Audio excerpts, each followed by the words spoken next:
खायचं काम केलं. आतापर्यंत ज्या ज्या लोकांनी आपल्या विकासाच्या नावाचा पैसा आपल्या खिशात टाकला, आतापर्यंत ज्या ज्या लोकांनी आपल्या विकासाची निधी स्वतःच्या खिशात टाकली आणि ह्या तालुक्याची शिरूर ताजबनची तिजोरी खाली करून ज्यांनी आपल्याला लुटायचं काम केलंय, आज वेळ आली की त्या लोकांना उचलून सत्तेच्या बाहेर टाकू आणि वंचित बहुजन आघाडीचे हक्काचे उमेदवार हे आपण निवडून देऊ, कारण आपल्याला पुढच्या कामामध्ये विकास करायचा.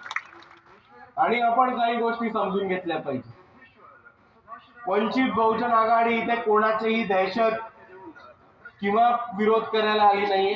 वंचित बहुजन आघाडी आज सत्तेमध्ये उतरलीये आणि निवडणुकीच्या मैदानामध्ये उतरलीये तर एकाच गोष्टीसाठी, आणि आमचं एकच म्हणणं आहे की ह्या महाराष्ट्रामध्ये, ह्या देशामध्ये असे बरेचसे लोक आहेत ज्यांना व्यवस्थेने सत्तेपासून वंचित ठेवलं होतं.